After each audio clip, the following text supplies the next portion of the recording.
একটা ওডিআই টুর্নামেন্টে এতগুলো সেঞ্চুরি কবে দেখেছেন? আমার কিন্তু মনে পড়ছে না এই ধরনের একটা অবস্থা যেখানে প্রতি ম্যাচে সেঞ্চুরির পর সেঞ্চুরি হয়ে যাচ্ছে এবং এতটা বেশি সেঞ্চুরির সংখ্যা আমরা দেখতে পাচ্ছি। আলটিমেটলি মনে হচ্ছে যে এখনকার যুগে অন্তত মডার্ন ডে ক্রিকেটে, ওয়ান ডে এর কথা যদি বলি, ওডিআই ক্রিকেট, সেখানে আসলে সেঞ্চুরি আগেকার দিনের 50-র সমান। আপনি 5-6 বছর আগেও যদি যান, ইভেন 2-3 বছর আগেও যদি যান, প্রি কোভিড টাইমের কথা বলতে পারি, সেই সময়টাও কি ওডিআই ক্রিকেট এই অবস্থায় ছিল কিনা মনে বড় প্রশ্ন কিন্তু জেগে যাচ্ছে। এবং এই ধরনের একটা গ্লোবাল ইভেন্ট, 8টা দল খেলছে, অবভিয়াসলি চ্যাম্পিয়ন্স ট্রফিতে সেরা সেরা দলগুলোই এসেছে, যে দলের ব্যাটিং বোলিং ব্যালেন্সটা দুর্দান্ত এবং ওয়ার্ল্ডের বেস্ট 8 টিম যাদেরকে বলা হচ্ছে, সেই 8টা টিম মিলে কিন্তু এই টুর্নামেন্টটা খেলছে।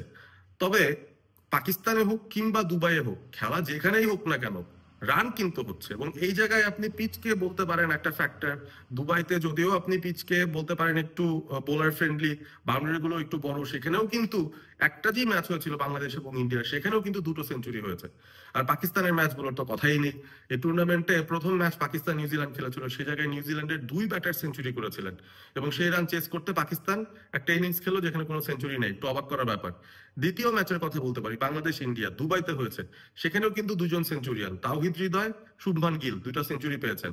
এবং তারপরে তৃতীয় ম্যাচে যদি যাই, সেখানে সাউথ আফ্রিকা আর আফগানিস্তান খেলেছে। আফগানিস্তানের ইনিংসে কোনো সেঞ্চুরি নেই আনফরচুনেটলি, বাট সাউথ আফ্রিকার ইনিংসে ওপেনার রিকলটনের একটা সেঞ্চুরি ছিল। এবং আজকের দিনের কথা যদি বলি, সেখানে অস্ট্রেলিয়া এবং ইংল্যান্ড একে অপরের মুখোমুখি হয়েছিল। চিরপ্রতিদ্বন্দ্বী এই দুটো দলের মধ্যে 2 ইনিংসে 2জন সেঞ্চুরি পেয়েছেন। ইংল্যান্ডের পক্ষে বেন ডাকেট সেঞ্চুরি পেয়েছেন, এটা 150+ বিশাল ইনিংস খেলেছেন। ইংল্যান্ড 350+ করেছিল এবং সেই রান আবার অস্ট্রেলিয়া 15 বল হাতে রেখে চেজও করে ফেলেছে, যার নেপথ্যের কারিগর ছিলেন জশ ইংলিশ, তিনিও পেয়েছেন একটা সেঞ্চুরি। অর্থাৎ এবারের চ্যাম্পিয়ন্স ট্রফিতে টানা যে 4টা ম্যাচ হলো, প্রথম 4টা ম্যাচ, এই 4 ম্যাচের মধ্যেই 7টা ভিন্ন ভিন্ন সেঞ্চুরির ইনিংস আমরা দেখেছি। এবং এমন কিছু ম্যাচ গিয়েছে যেখানে 2টো করে সেঞ্চুরি পার ম্যাচ তো হয়েছেই, একটা ম্যাচে শুধু একটা সেঞ্চুরি হয়েছে, সেটা সাউথ আফ্রিকা আফগানিস্তান ম্যাচে, সেখানে শুধু রিকলটন সেঞ্চুরি পেয়েছেন।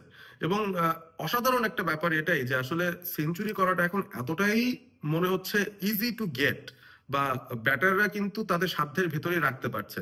তো সেই ব্যাপারটা দেখে আমার কাছে অন্তত মনে হলো যে এখনকার যুগের ক্রিকেটে আসলে একটা সেঞ্চুরি করাও আগের মতো সেই গ্লোরির ব্যাপারটা কিন্তু কম। সেঞ্চুরি করাটা যেন এখন এই মুহূর্তে ব্যাটারদের একটা দায়িত্ব হয়ে গেছে, অন্তত ওডিআই ক্রিকেটে। টপ অর্ডার ব্যাটাররা যেন সেঞ্চুরি পাওয়াটাকে নর্মাল একটা 50 করার মতো সেলিব্রেট করছেন, বিষয়টা এমন। সুতরাং modern day cricket, ODI format অনেক দূর এগিয়ে গেছে। এবং যেসব দল আসলে পিছিয়ে আছে, ফর এক্সাম্পল বাংলাদেশের কথা বলা যেতে পারে, ওডিআই ক্রিকেটটা আমরা যখন খেলি নিজস্ব স্ট্রেংথস আশপাশের সুটেবল কন্ডিশন পেলেই বরং সেই সময়টায় বাংলাদেশের আসলে একটা দলগত সাকসেস আমরা দেখি। এছাড়া কিন্তু সেরকম দলগত সাকসেসটা পাই না এবং তার পেছনে অনেক ধরনের প্রশ্ন চলে আসে যে আসলে মডার্ন ডে ক্রিকেটের সঙ্গে সামঞ্জস্যপূর্ণ স্কিল সেট বা মেন্টাল ফ্যাকাল্টি আমাদের ক্রিকেটারদের আছে কিনা।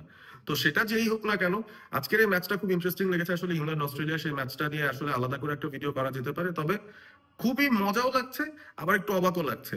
প্রপারলি আমার মনে হয় এখন ওয়ার্ল্ড ক্রিকেট অন্তত ওডিআই ফরম্যাটে একটা ট্রানজিশনের ভিতর দিয়ে যাচ্ছে, যেখানে এক একটা সেঞ্চুরি 50 করার মতো সহজ হয়ে যাচ্ছে।